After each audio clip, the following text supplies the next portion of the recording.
యేసు జయోత్సవముతో యెరూషలేములో ప్రవేశిస్తున్నాడు. వారు యెరూషలేమునకు సమీపించి ఆలివు కొండ దగ్గర ఉన్న బేత్పగే, బేతనియ అనే గ్రామాలకు వచ్చినప్పుడు ఆయన తన శిష్యులలో 2 చూచి అన్నాడు, మీ ఎదటనున్న గ్రామానికి వెళ్ళండి. అందులో మీరు ప్రవేశించగానే కట్టబడి ఉన్న ఒక గాడిద పిల్ల కనపడుతుంది. దానిమీద ఏ మనుష్యుడు ఎప్పుడూ కూర్చొని ఉండలేదు. దానిని విప్పి తోలుకుని రండి. మీరెందుకు ఇలాగు చేస్తున్నారు అని ఎవరైనా అడిగిన ఎడల అది ప్రభువుకు కావలసి ఉన్నది అని చెప్పండి. తక్షణమే అతడు దానిని ఇక్కడికి తోలి పంపుతాడు అని చెప్పి వారిని పంపాడు. వారు వెళ్ళగా వీధిలో ఇంటి బయట తలవాకిట కట్టబడి ఉన్న గాడిద పిల్ల ఒకటి వారికి కనపడింది. దానిని విప్పుతూ ఉండగా అక్కడ నిలిచి ఉన్న వారిలో కొందరు వారినడిగారు, మీరేం చేస్తున్నారు? గాడిద పిల్లను ఎందుకు విప్పుతున్నారు? అందుకు శిష్యులు యేసు ఆజ్ఞాపించినట్లు వారితో చెప్పగా వారు పోనిచ్చారు. వారా గాడిద పిల్లను యేసునొద్దకు తోలుకొని వచ్చి తమ బట్టలు దానిపై వేయగా ఆయన దానిమీద కూర్చున్నాడు. అనేకులు తమ బట్టలను దారి పొడుగునా పరిచారు. కొందరు తమ పొలములలో నరికిన కొమ్మలను పరిచారు.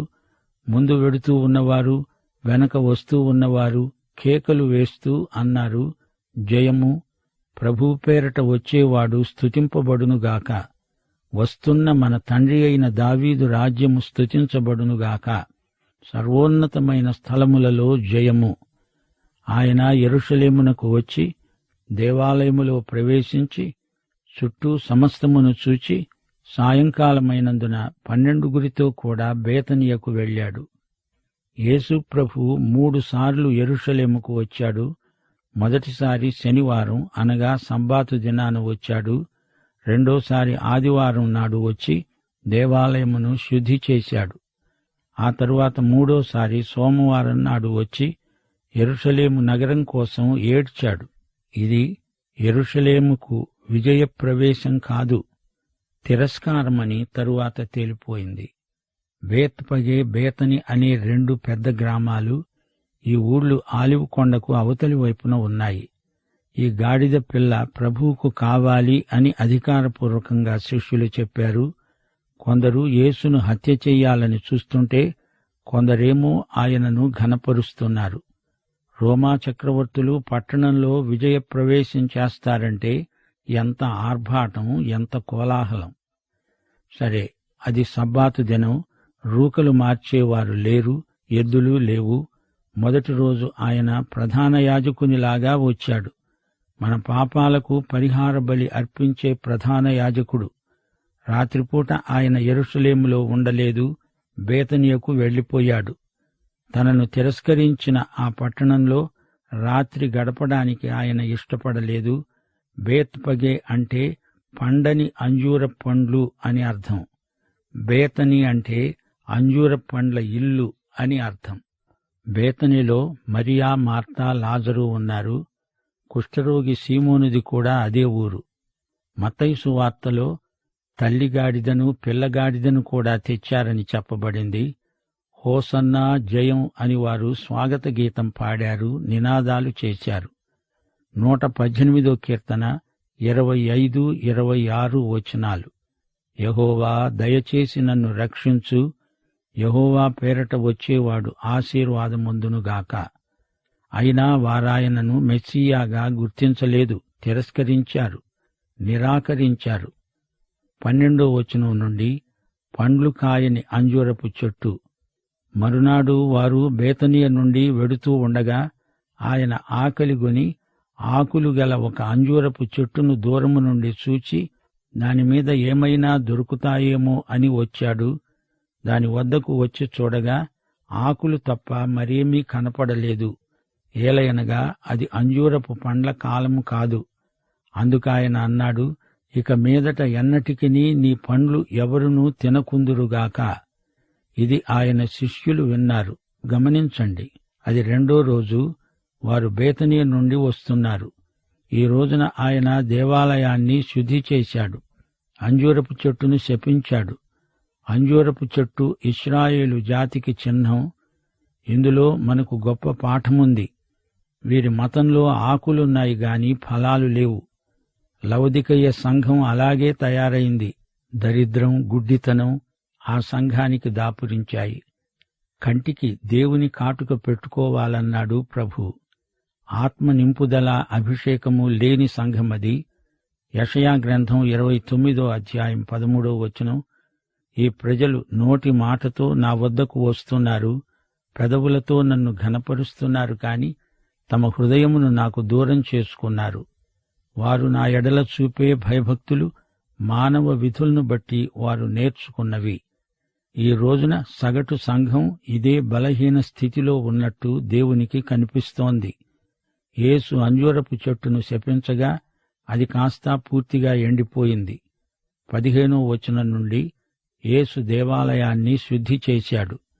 వారు యెరూషలేముకు వచ్చినప్పుడు ఆయన దేవాలయములో ప్రవేశించి దేవాలయములో క్రయ విక్రయములు చేసేవారిని వెళ్లగొట్టనారంభించి రూకలు మార్చేవారి బల్లలను, గువ్వలమ్మే వారి పీటలను పడదోసి దేవాలయము గుండా ఏ పాత్రను ఎవర్నీ తేనీయలేదు. ఆయన బోధిస్తూ అన్నాడు, నా మందిరము సమస్తమైన అన్యజనులకు ప్రార్థన మందిరమనబడుతుంది అని వ్రాయబడలేదా? అయితే మీరు దానిని దొంగల గుహగా చేశారు. శాస్త్రులు, ప్రధాన యాజకులు ఆ మాట విని జనసమూహమంతా ఆయన బోధకు బహుగా ఆశ్చర్యపడటము చూచి ఆయనకు భయపడి ఆయనను ఏలాగు సంహరిద్దామా అని సమయం కోసం చూస్తున్నారు. సాయంకాలమైనప్పుడు ఆయన పట్టణములో నుండి బయలుదేరాడు.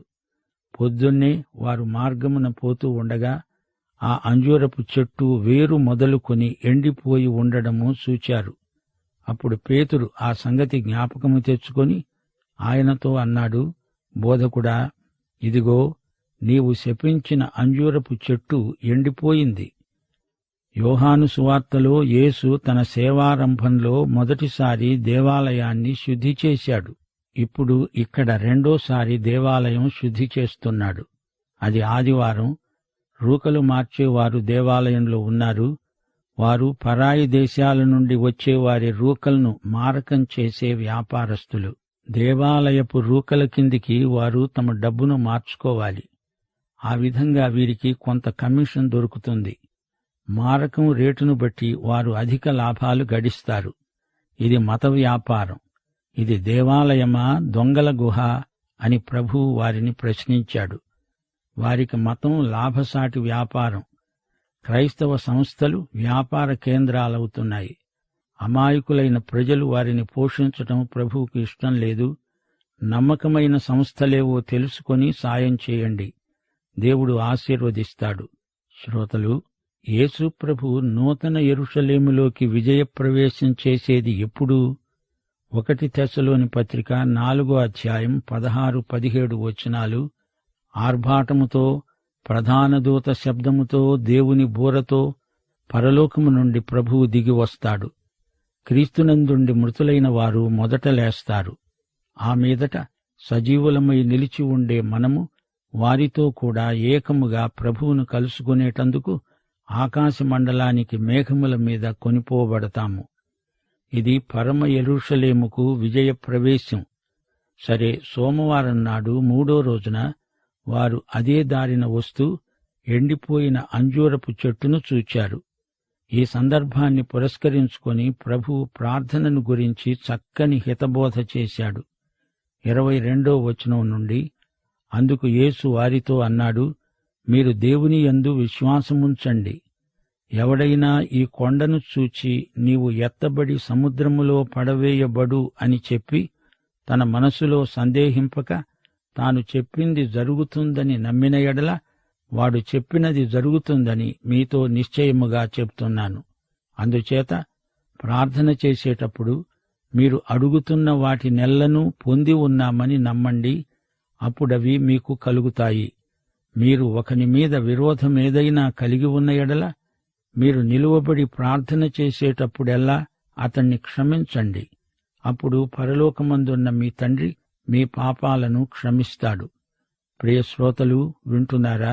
పేతురు అంజూరపు చెట్టు ఎండిపోయిందే అంటూ ఆశ్చర్యం వ్యక్తం చేసినప్పుడు ప్రభువు ప్రార్థనను గురించి వారితో తరగతి తీసుకున్నాడు. ప్రార్థనలో మొదటి మెట్టు దేవుని యందు విశ్వాసం. హెబ్రీ పత్రిక 11వ అధ్యాయం 6వ వచనం ఇదే మాట అంటోంది. విశ్వాసము లేకుండా దేవునికి ఇష్టులై ఉండడం అసాధ్యం. దేవుని వద్దకు వచ్చేవాడు ఆయన ఉన్నాడని, తనను వెదికేవారికి ఫలము దయచేసేవాడని నమ్మాలిగదా. విశ్వాసము లేకుండా ప్రార్థిస్తే పిచ్చివాడు తనతో తాను మాట్లాడినట్లే. జీవించే శక్తి విశ్వాసంలో ఉంది. దినదినమూ సమస్యలు పర్వతాలై మనకు అడ్డమొస్తాయి. వాటిని గద్దించాలంటే విశ్వాస సహితమైన ప్రార్థనే ఏకైక మార్గం. ఎఫెసీ పత్రిక 3వ అధ్యాయం 16వ వచనంలో పౌలు ఈ విషయమై ప్రార్థిస్తూ అన్నాడు, తండ్రి ఎదుట నేను మోకాళ్ళూని ప్రార్థిస్తున్నాను. దేవుడు తన మహిమైశ్వర్యము చొప్పున మీకు దయచెయ్యాలి. మీరు అంతరంగ పురుషుని యందు శక్తి గలిగి ఆయన ఆత్మ వలన బలపరచబడాలి. పర్వతాలను కదిలించటం, పెకలించటం అనేది ఉపమాన వాక్చిత్రం. ఆధ్యాత్మికంగా మన సమస్యల పర్వతాలు ఇంకా ఎంతో పెద్దవి. ప్రార్థన అట్టి పర్వతాలను ఎత్తి పారేయగలదు, ఇది నిజం. అయితే ఒక మాట, నీ స్వార్థం కోసం అదంతా సాధిస్తానంటే కుదరదు.